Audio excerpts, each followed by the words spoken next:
Welcome to the largest and most exciting movement on the planet, BullyProof, the Upstander movement. My name is Michael Turner, and I am your international anti-bullying ambassador, straight from the Upstander's den.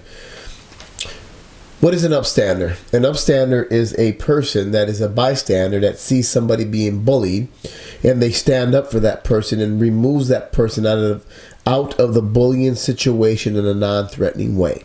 That's what an Upstander is. The reason, first and foremost, I want to thank you for coming to my podcast, and thank you for coming to my YouTube channel, because we have a lot to talk about. Obviously, this bullying epidemic, I'm sure everyone has heard of bullying, and one of the main reasons for me putting this together is because bullying has taken an extreme turn for the worse. We have kids killing each other. We have kids committing suicide. We have kids missing school. We have so many terrible things going on, and it's gotten so bad. And I hear everyone talking about bullying, but no one doing anything about bullying. Nobody getting together. And one thing that I learned over years, reading history and being involved in life as a whole, is when we get together and we stick together, we make progress. When we don't address something and we do not communicate correctly, we stay divided. And the last I checked, I live in the United States, keyword being united. And that's what this is all about. I'm here to unite us as human beings, as people. Don't care what race, what color, what gender, what anything you are. The reality is we have a major problem, and we're going to come together, and I'm going to bring in professionals. I'm going to bring in kids that have been bullied, parents of kids that have been bullied. I'm going to bring bullies in, and we're going to get their viewpoint and perspective, and we're going to work together. I mean, bottom line, we're going to work together to figure out this problem. And that means there's going to be a lot of things that we're going to have to do, and some things we're going to have to give up. But I just want to look at what is bullying, because the last thing I want to do is make bullying just a word and we start using it in a million different ways. Oh, he was bullied. Oh, she was bullied. Bullied. And we lose focus on what bullying really is, because it's way too serious. And the things that have been going on are way too serious for us to let the word bullying get fogged. I'm going to read this off my tablet. And this is what bullying is, and this is exactly and the only thing we're going to address. Bullying is the use of force, coercion, or threat to abuse, aggressively dominate, or intimidate. The behavior is often repeated and habitual. One essential prerequisite is the repetition by the bully or by others of an imbalance of physical or social power. This imbalance distinguishes bullies from conflict. Bullying is a subcategory of aggressive behavior characterized by the following three minimum criteria: hostile intent, imbalance of power, and repetition over a period of time. Bullying is the activity of repeated aggressive behavior intended to hurt another individual physically, mentally, or emotionally. So that's what bullying is, and that's what we're going to talk about. I don't want to turn this into a complaint or even a crybaby podcast or YouTube channel. We're going to take this very seriously, because we're going to save kids' lives. And when we talk about saving our future's lives, I take that very serious. I'm going to read off a few factoids just so we can kind of get an understanding of what's going on here. And these are a very few of many facts. And my numbers might be off a little high, a little low, but just know that these numbers are very close to what the realities are when it comes to bullying. 1 in 5 high school students reported being bullied on school property in the last year. Nearly 14% of public schools report that bullying happens at least once a week. Reports of bullying are highest in middle school, 28%, followed by high school at 16%, combined schools 12%, and primary schools 9%. Reports of cyberbullying are highest in middle school, 33%, followed by high school 30%, combined schools 20%, and primary schools 5%. Bullying victims are between 2 to 9 times more likely to consider suicide than non-victims, according to the studies by Yale University. A study in Britain found that at least half of suicides among young people are related to bullying. 10 to 14-year-old girls may be at even higher risk for suicide, according to the study above. According to statistics reported by ABC News, nearly 30% of students are either bullies or victims of bullies, and 160,000 kids stay home from school every day because of fear of being bullied. Wow. If that isn't a problem, and if that isn't something that we need to stand together, put all of our religious and political and our color and whatever other issues we have amongst each other aside, then I don't know what is. I just know on this show, we're going to bring in everybody. I mean, we're calling in the troops. Everybody, if you hear my voice, we are going to stand together. And we're going to change this. I want to talk about the different forms of bullying really fast. You know, I'm talking about these things because I want to give facts. I want to give you guys information to kick off this movement. I mean, this is a huge movement. And so we're just going to talk. It's going to be a little bland, you know, maybe, but we need to know these things so we can kind of get a grip and understand what's going on here. You know, why is it so bad? You know, why are kids killing themselves? Why are kids killing each other? Why are kids missing school? But let's talk about the different forms of bullying. We have verbal bullying. That's teasing, name calling, making threats, intimidating, demeaning jokes about somebody's differences, spreading rumors, gossiping, and slandering. And again, you take that verbal and those words that I gave you after that and kind of go back. Remember, it's got to be habitual. You know, there's a difference between someone teasing you and joshing you or, you know, joking around than bullying. There's a big difference. Just go back, rewind this program, go back and take a look at, or take a listen or a look at what I said. Social bullying, exclusion, social manipulation, telling someone who they can and cannot be friends with, spreading rumors, talk about America and how all ethnicities play a role in this country.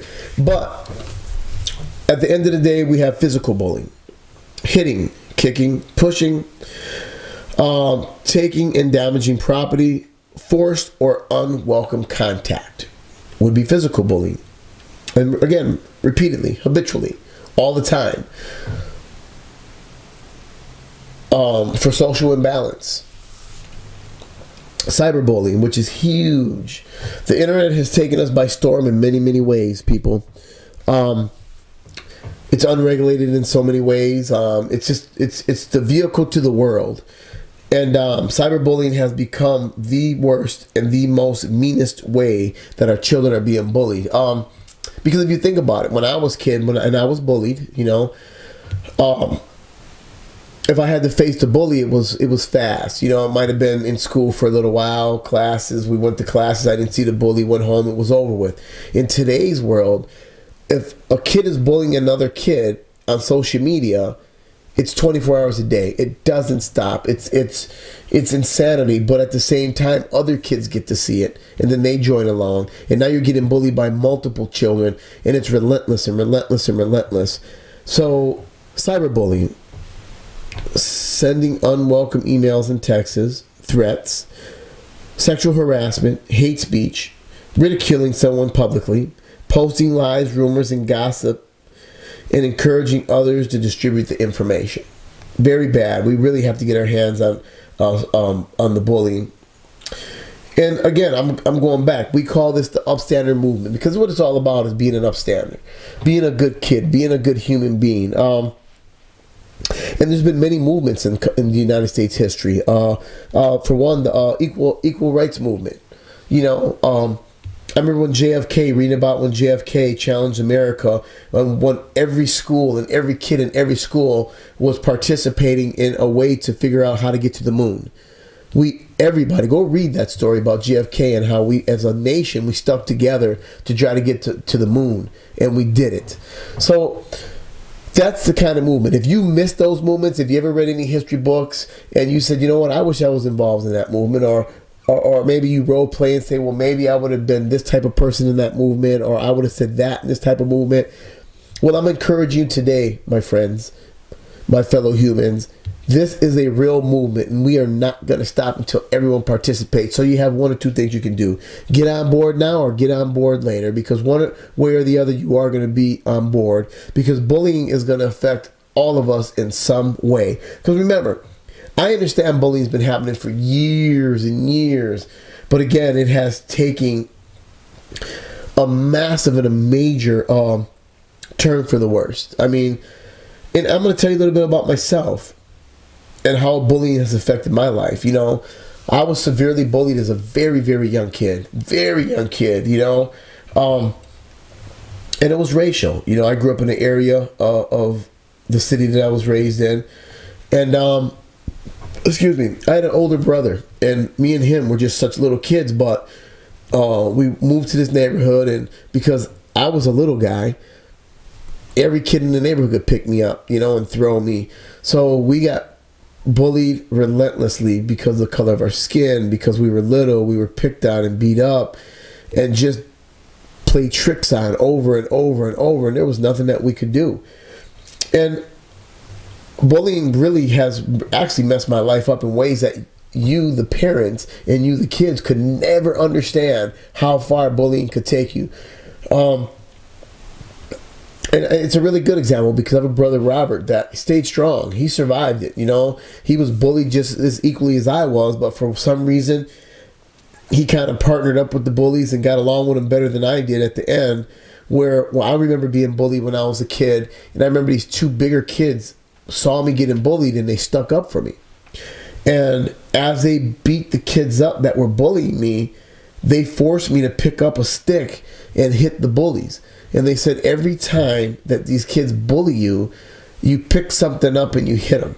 And remember, I was probably like 8 years old. I was very influential. You know, I mean, I was looking for friends. And all of a sudden, I never even knew that that lesson that they gave me would destroy my life, completely destroy my life. Because now, guess what I was doing?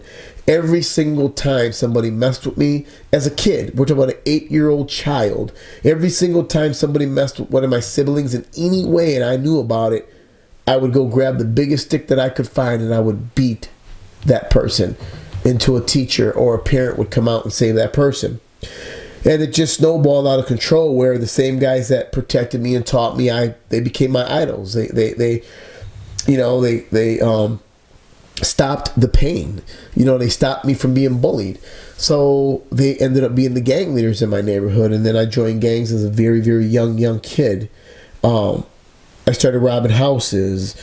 I started gang banging and putting violence on people. And then I actually became the worst bully in the planet Earth. You know, I would recruit kids into the gang. And if you didn't get into the gang, you were just going to get beat up every day or picked on every day or teased every day. And I have friends in prison doing life in prison now. And I didn't really have anything to do with them being in prison for the rest of their life. But the reality is, think about if I had not have convinced them to join my gang or forced them to join the gang, where would their life be? I spent many, many years in jail. Prisons, federal prison, state prison, you know, because it all stemmed from bullying. I embarrassed my family. I embarrassed myself. I've given up decades of my life. But I sit back and think about it, was all because I was bullied. And it don't happen to everybody that way, but I know that was the root, and I know it completely destroyed my life, and I'm blessed. And that's why I picked up this movement. I said, you know what? I don't ever want anyone to even have the possibility of going through anything that I went through. You know, sitting in prison cells, sitting in a hole for a year, not being around your family.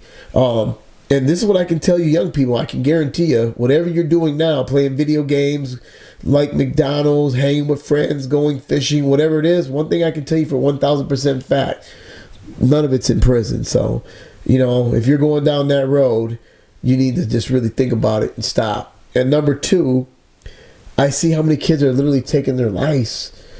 And I ask myself, wow, this little kid does not even know he or she doesn't even understand life, more or less death. And it is so heartbreaking to know that a child is getting bullied so fast, and I don't even know how they can even conceive that killing himself would take it away. So that was a little bit about my story. And I just want you to know that I've been bullied and I became the bully. So I'm not just starting this movement just because, I'm feeling some type of way. I know the extremes of bullying and what it could do to somebody's life and how it could rip families apart. Let's switch subjects here. I hear a lot of kids say snitch. Nobody wants to tell. Well, let me tell you a little secret about how life works. Life works this way. Everybody has the right to be treated fair. Everybody has the right to be treated kind. Everybody has the right to have an opinion. Everyone has the right to just live and believe what you want to believe. But I hear kids say, well, I didn't want to tell. I didn't want to, tell on my friends, or I didn't want to tell that he was going to set up the school and shoot somebody, or, whatever it may be. But I'm going to just, because I have been through what I've been through in my life, and I was on the other side of criminality for most of my life, and I've done so many years in prisons and in gangs and all that stuff, I can tell you what a snitch is. I've earned that right. I've earned those credentials, unfortunately. A snitch is a criminal, and another criminal that, harm people, rob people, steal from people, sell drugs to people, and they get caught. And when they get caught, they turn on their other buddy that was doing the same thing they were doing. And I didn't make the word snitch up, and I don't glorify it or take it away. I just know that if we hear of kids wanting to hurt themselves, if we hear kids plotting or planning to hurt others or do something bad in the school that is going to jeopardize other people, I can assure you that is very far from what a snitch is. For one, you're not a criminal. For two, you're standing up and doing the right thing so nobody gets hurt. So you are not a snitch. Okay? You're not a tattletale. There's no such thing when people's lives and their safety are at jeopardy here. Okay? So let's just redefine that. Take that word out of your vocabulary. Now, if you want to become a criminal, well, that's fine. That's your life. At the end of the day, they got prisons for you. So I just encourage you and tell you that's not the way to go. Another thing is like kids. I see kids in today's world, and I don't know. They're just so nonchalant now. It's like I almost want to say they forgot that kids have a responsibility. I have a responsibility as an adult. I got to get up. I got to go to work. I got to pay my taxes. I got to go grocery shopping. I got to treat people kind. I got to follow the laws of the land. I can't speed down the street because I have a responsibility. Well, here goes the reality, young people. You also have a responsibility. And one of your biggest responsibilities in my mind is to be a good kid. Understand that you live in a country with many different cultures, many different religions, many different ideas and opinions. And that's exactly what we were raised on. This whole country was raised on the differences. And think about it. Look what we have built based on everybody being different, but yet we attack each other over these differences. It is completely mind-blowing to me. But you have a responsibility to follow the laws. You have a responsibility to go to school. You know why? Because we need you to get good grades. You know why? Because you are the next in line to take over one of the biggest economies and the biggest militaries and one of the most beautiful and blessed countries on the planet. We need people to get ready to be and have jobs. Go to the military, become lawyers, become the supervisors at Walmart. Whatever it is that you have to do, you have a responsibility. And I think we need to really direct ourselves and redefine what your responsibility is. Because you're going to inherit a big country, guys. Bottom line, let's get it together. We're going to have a lot of different topics on this stuff. And the key is we've got to stop this madness, this bullying and picking on each other. This is how I'm going to give you guys, young people, this is for you. Let's think about it like this. You're the bully. And remember, you're 13 years old. and you're bullying some kids right now, or a kid, you're relentlessly bullying and picking on them for whatever reason. I don't know. But all of a sudden in 5 years from now, that goes like this. You're out of high school and you've been really working hard to get this particular job.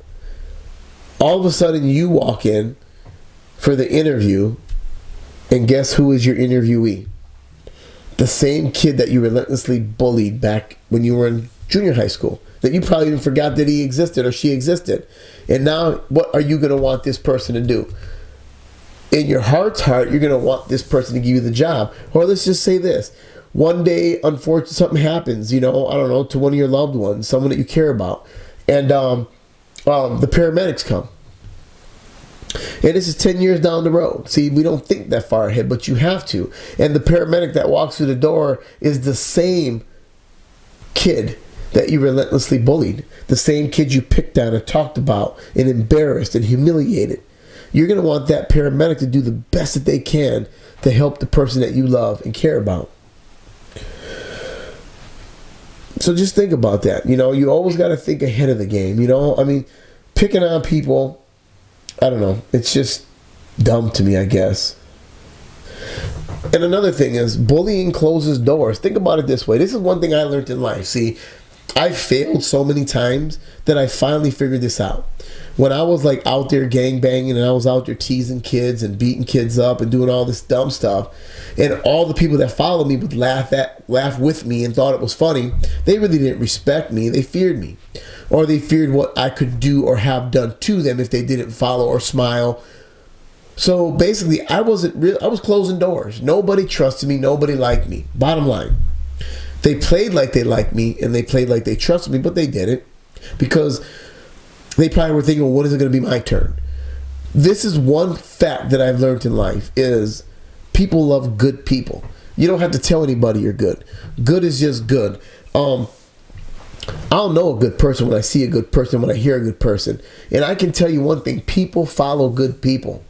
People listen to good people. People hire good people. People want to spend time with good people.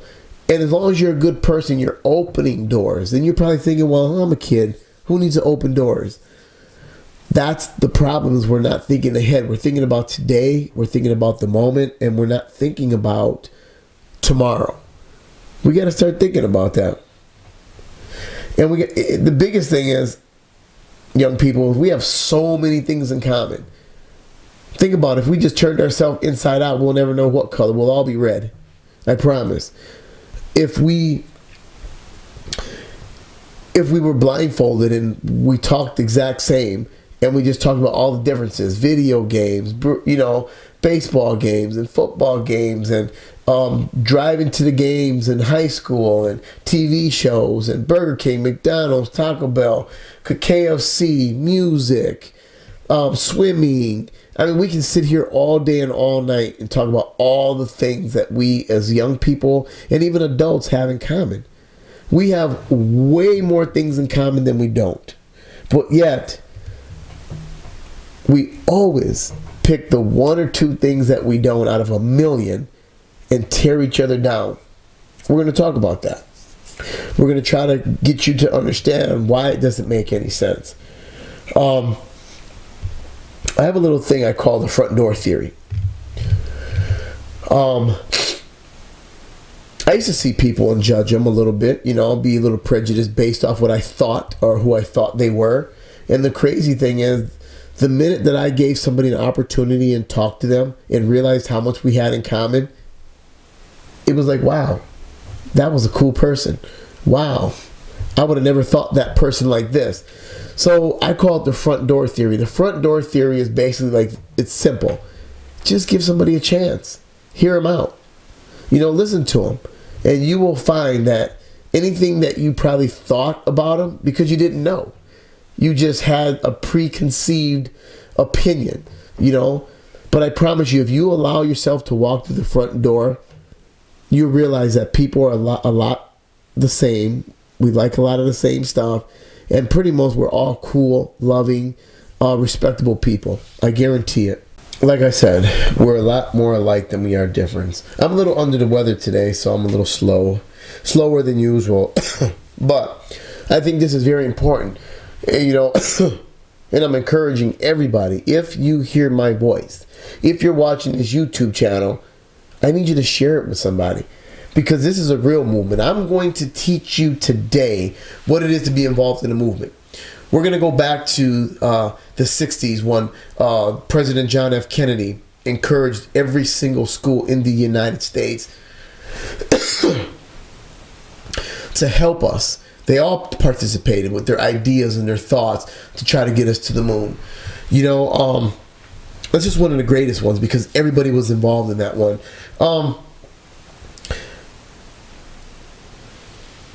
I just know this: bullying and the behavior of bullying is not normal. And we're not even, and most of us parents are like, oh, kids will be kids. You know, it's just bullying because we've all have experienced bullying. It's just bullying. Kids will be kids. It's not normal. It's not normal that kids are hanging themselves. It's not normal that 160,000 children are not going to school because they don't want to face their bully. It's not normal that kids are shooting at schools. It's not normal. And that's why we got to get into it. That's why we have to get involved. And kids, you know, I used to want to be so cool when I was young. I don't even know if that's a term anymore, cool. But it isn't cool to pick on kids. It isn't cool to laugh and belittle kids. I know, like me and my friends right now, if I see somebody bullying somebody, I'm an upstander and I'm going to get involved in a non-threatening way, and I'm going to remove that person out of that bullying situation without saying a word. I'm just going to walk up to that person and say, hey, your friend Bill wants to talk to you, and I'm going to grab him. We're just going to walk as fast as we can the other way. That's simple. It takes a lot of courage to be an upstander. I promise it does. But we need as many upstanders as we can. But cool. What is cool? People think, oh, I'm going to talk about this kid in front of the girls. Oh, so I'm cool. One thing you're going to learn about life is cool. The word cool, being cool, has an expiration date. The expiration date on the word cool is probably faster than on your gallon of milk or your bananas and your apples. Because what you think is cool today, I can guarantee you may not be cool tomorrow to you. You know, once you think about what you just did after you hurt somebody, and or once you mature a little bit, going from 7th grade to 9th grade is a big step. So what you thought was cool in 7th grade is no longer cool in 9th grade because you're in high school now. You see? So don't be in a rush to try to be cool and let everyone think you're cool, because at the end of the day, you're going to realize when you do dumb stuff that it wasn't so cool after all, I promise you. And you know what? I don't want to make this movement against the bully. You know, this is a really big time movement here. This is huge. We are not against the bully. Bully, if you're listening to me, we're asking you to come and be an upstander. Stop the bullying. Whatever pain you're going through, whatever you're going through to make you be the bully, let's work together. Let's work it out. That's what we do. We work things out together, and guess what? We'll figure out why. And if you don't understand why, we'll help you understand why. Today we have to stand together, you guys. Like, seriously, it's like real. You have to make a choice today. I'm asking you to make a choice to be part of something.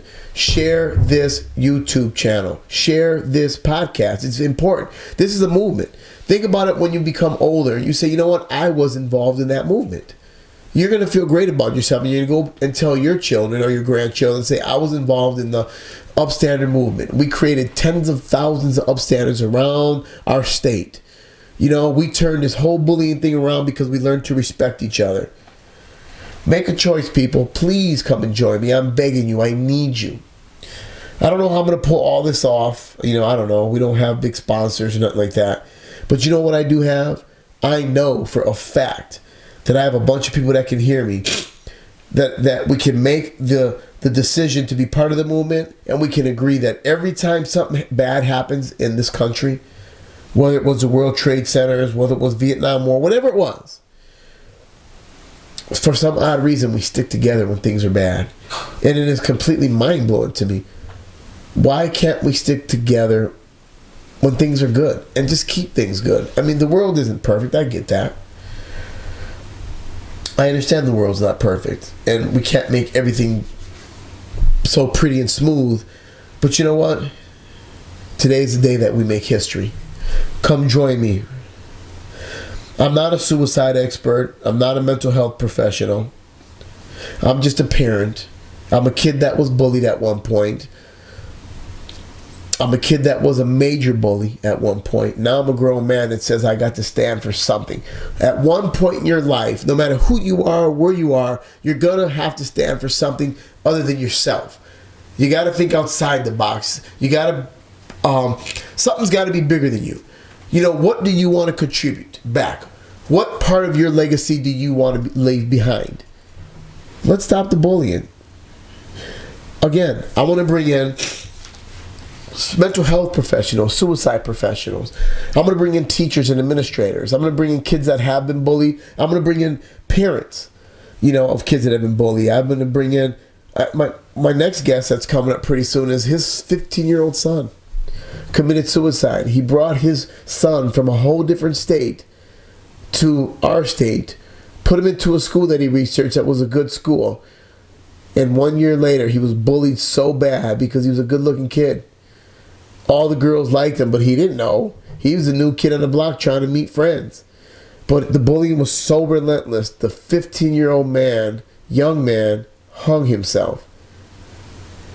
Again, I'm calling out. Again, my name is Michael Turner. I am your international anti-bullying ambassador. My podcast, my YouTube channel is called BullyProof, the Upstander movement. And I am looking for upstanders. I'm looking for people that care. Who wants to make a difference with me? Who wants to be part of the movement? And if you do, tune in once a week. And we're going to put on the best podcast and YouTube channel to make a difference with our communities and our children. I appreciate you for listening. Have a great week. And I'll see you next week. Take care.